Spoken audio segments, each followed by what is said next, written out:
that I don't make a dime off of this. Okay. I just want to start out with the notion that drug testing in general is massively important, I believe, in what we do, in the work that we do. And not necessarily coming from that point of view where I can't believe drug users for what they say, because I don't really like starting from that standpoint with my clients. But sometimes people don't even know what they're using, they don't know how much they're using, et cetera. And so I think, like in any medical sort of treatment capacity, testing is the thing that allows us to really know what's going on with our clients. So if I was treating people for diabetes, I would test their glucose levels. I'm treating people for drug use, so testing is king in that way. But there are many, many different ways of testing, and what I put up here is a little chart that is kind of hard to read because the size of this, but essentially what I have here is ease kind of moves along this continuum. If you ever handled urine, you know why that's on the low end of ease.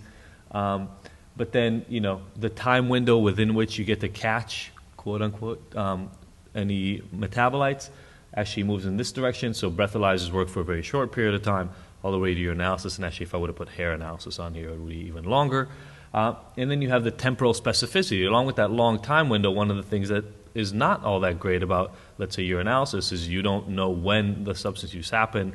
And for anybody who deals with your analysis on a regular basis, you know that actually the levels don't even tell you all that much, other than the fact that there's metabolites present, because individual metabolism rates, differences in liver enzymes, et cetera, completely alter what you'll end up finding. So every drug testing method comes with its own pros and cons.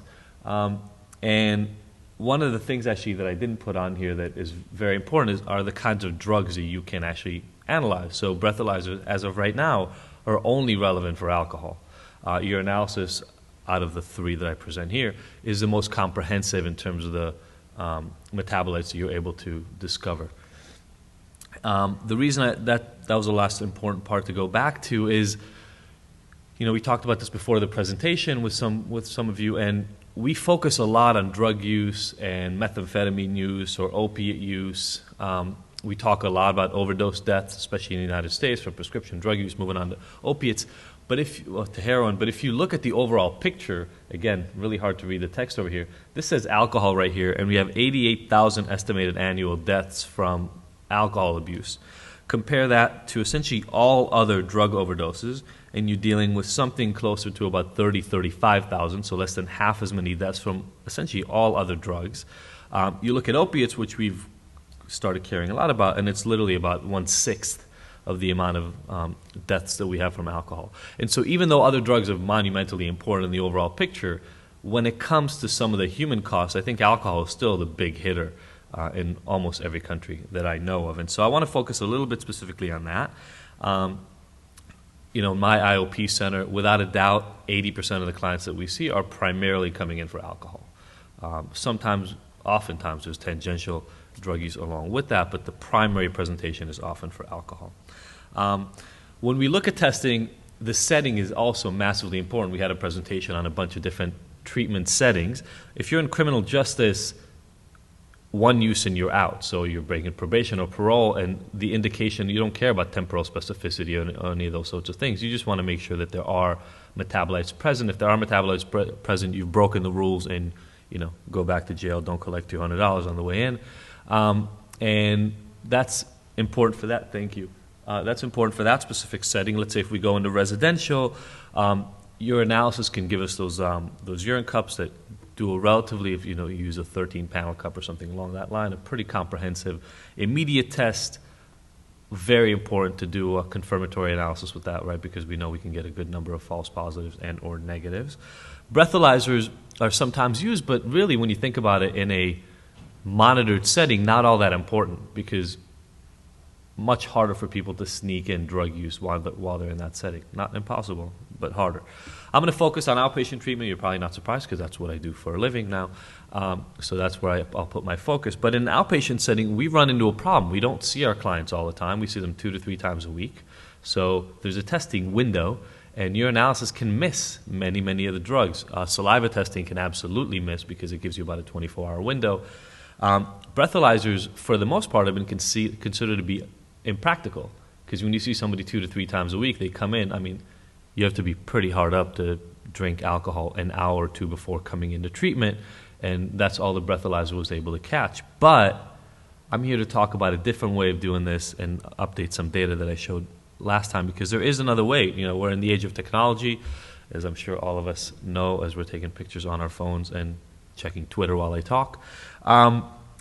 But there is another way to do this, right? We now have mobile breathalyzers that sort of take this drug testing out of our hands, literally, and move it into the world. And they introduce us to a whole host of methods. I'm showing here a more consumer-level breathalyzer that connects to an iPhone, to the device that we actually use called the Soberling, all the way to the Scram that Lindsay Lohan made famous by wearing on her ankle. But that gives us, the Scram gives 30 tests every 30 minutes based on sweat production. The breathalyzer, like I said, that we use is this guy right here. It's a pretty incredible piece of technology that'll get smaller, I'm promised. But right now it's about the size of 2 or 3 stacked iPhones. But the beautiful thing about this is you get automated reports either through a mobile network or through the iPhone's Wi-Fi capabilities, photo identifiable with facial recognition.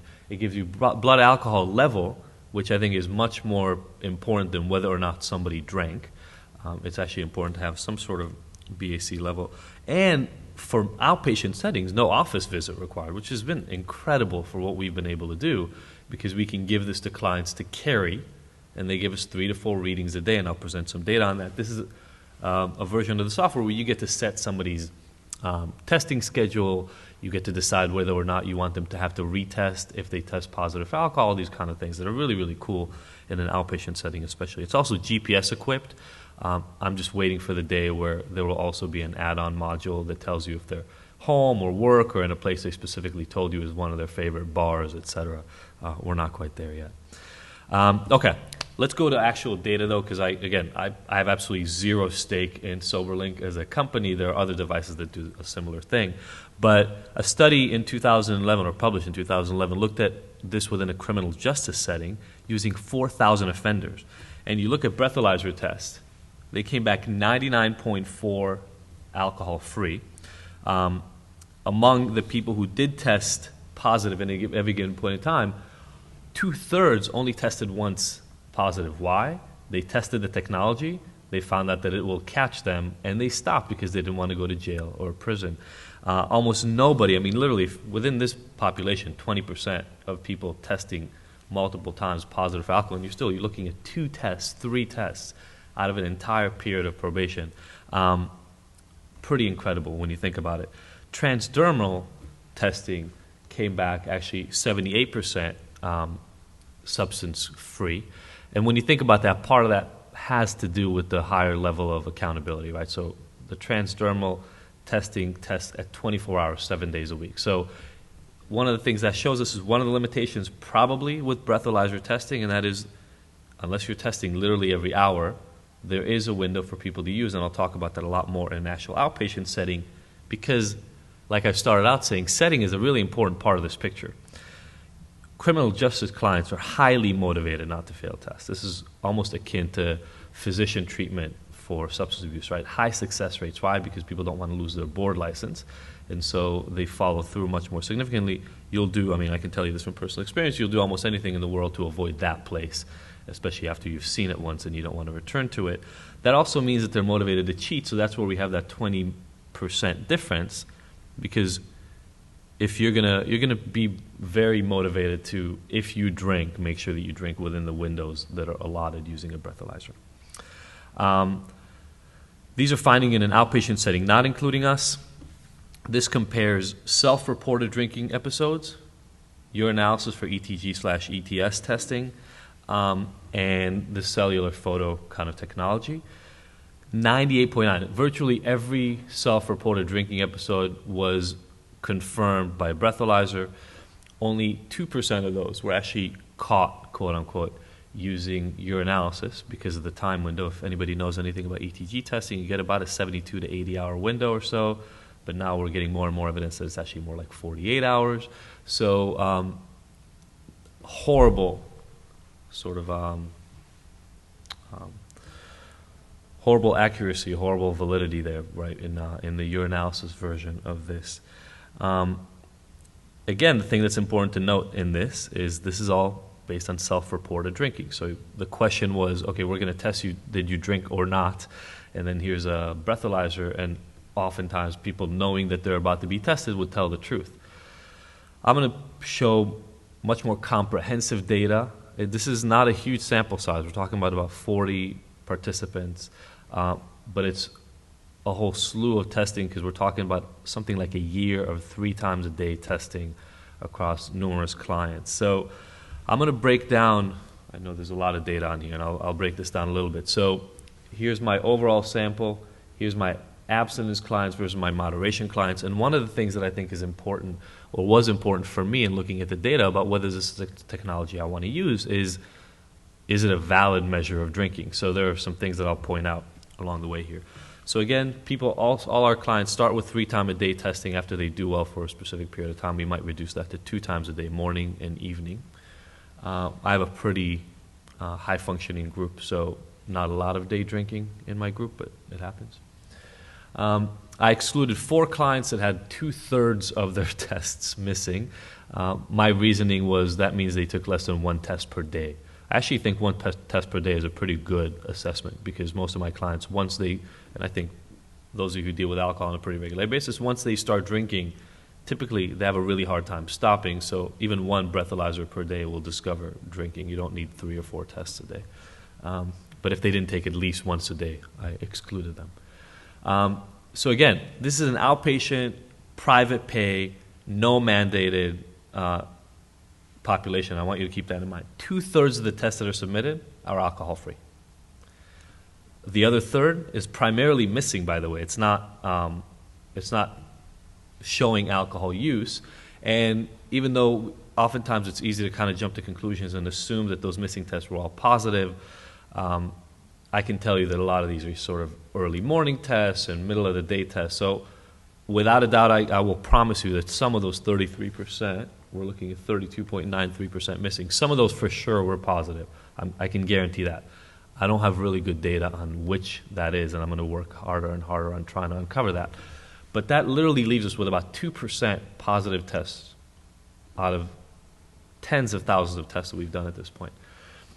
This is one of the nicest validity measures for me, and that is 46% of our abstinence clients never submitted an alcohol positive test versus 16.7% of our moderation clients. And that's something that you would expect, right? Moderation clients, by definition, are expected to be drinking more. And so, to me, that's a good validity measure, showing that the technology is actually able to disambiguate which group people belong to. The maximum number of positives for our clients, only 6 in our abstinence groups. Again, that includes the fact that 2 of these clients had a whole number of tests missing and drank quite a bit during their treatment. I just want to put in that caveat. And for one of our moderation clients, he is now at 108 positive tests, but he's been in treatment with us for a year and he's drinking actively, so that would be expected. So here are the numbers. This is, again, the overall numbers I gave, 65 and 33% for alcohol-free and missing tests. These percentages right here are actually, and I can share the numbers with you if you want, are actually only of the subset of people who drank. So you'll still see that 1 test is a pretty common finding. Again, this is 5+ tests.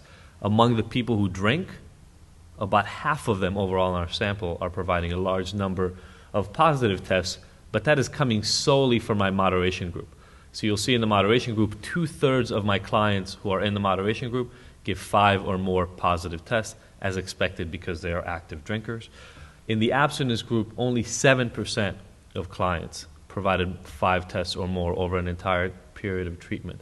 So this is showing me that this is a valid and reliable measure because I'm getting consistently reliable assessments based on the categorical treatment goal for the clients. But also, more importantly, I think it's hard for, there's no control group, right? This is a self-assigned groupings, so I don't know what would have happened. But on its face, one of the things that this suggests, and I would love to be able to do a randomized controlled trial of this, is that this is a nice accountability measure for our clients outside of the clinic. And honestly, for a clinic that runs moderation options for when people are actively drinking. This is one of the only ways that we feel, quote unquote, safe doing this, because we do have some accountability. I tell my clients all the time, if you drink, just blow in the breathalyzer. Nobody's going to kick you out of treatment. You're just giving us an assessment of what is really happening with you in terms of your alcohol consumption. Some other data showing that what we're looking at is, that we're actually looking at some valid measurements of what's happening here. This is the mean BAC, the average blood alcohol concentration that we're getting in our readings. This is my abstinence group. This is my moderation group. I think you would expect my moderation group to have a higher mean BAC, and you do, and it's a highly significant finding, obviously. This was actually interesting for me. This is max BAC.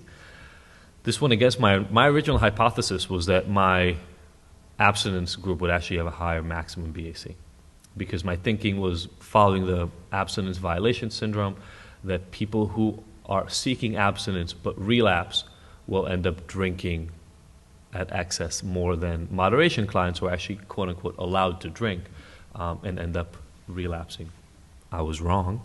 A significant difference with the max BAC actually leaning towards my moderation group. If you look, it's hard for you guys to read the numbers, but this line right here for max BAC, so the median max BAC is about 0.11. Seriously, that's the equivalent of about 4 drinks, about 0.025 per drink. I'll tell you this, if this is the biggest problem I have to deal with in outpatient setting for alcohol, is a median score of about 4 drinks, I feel like we're doing a pretty good job. I think we had presentations the first day with 15, 20 drinks per day on average for some of the higher level drinkers, and we see that at the beginning as I presented with the case study on the first day. So I'm actually relatively okay with a max BAC of 4 alcoholic drinks. The nice thing about our abstinence group is that number is actually lower. It's about 2 drinks. So I was wrong, but yet all the levels are far lower than I would have expected them to be for max BAC. We do see, if you look up over here, this is a histogram. So these are my medians. I'm sorry that the size is so small. But this max, we do get up to about 10 drinks worth. So if you look at this level right here, it's about 5% of our moderation clients end up getting to those levels. But I'm pretty encouraged with the medians. So look, in the end, like I said, I'm not promoting a product. What I'm promoting is a different way of thinking about measuring what it is that we're doing. The first day I was here, the main thing I was talking about is maybe we stop looking at abstinence as the only important outcome in treatment. And so I actually completely ignored alcohol use in that first one. I didn't talk about it once. This time I'm focusing on the alcohol use, but I'm suggesting something different, and that is we have technology nowadays to allow us to move testing out of our hands. Get away from this point where testing is a punitive, suspicion-based, clinic-based assessment method, right? You don't have to go to your doctor every day to get your blood glucose measured. That would be shaming, inconvenient, and awkward, right? If every single time you had a cookie, you had to go to your doctor and say, hey, I ate too much sugar. Instead, we have methods to be able to do this at home. It's still an accountability measure. It still allows people to engage in more treatment when they need it and less treatment when they don't. And we now have the technology. People are working on breathalyzer forms of additional drug testing. So we, I don't know because I'm not involved in it, but I think in the next 5 to 10 years, we'll see additional metabolites that can be tested for using breath. And that will be really, really wonderful, because in the end, I'm hoping that what I was able to show is we're getting good detection rates, we're getting high validity in terms of actually discovering substance use, alcohol use when it's happening, and this is a highly flexible method of being able to test. It overcomes, especially for IOP, the limitation that we end up having in terms of frequency and office visit limits. And so, yes, testing is very, very setting dependent. The presentation that happened earlier today in the morning suggested, and I believe in this, that IOP treatment methods are actually highly valid and should be utilized more, because they're less restrictive forms of treatment that allow people to continue being engaged with school, work, etc. But I think this technology right here is one of the things that will allow us to overcome one of the primary limitations, which is when you're in an outpatient setting, you know less of what's going on with your client. I think this can bridge the gap a little bit. Thank you.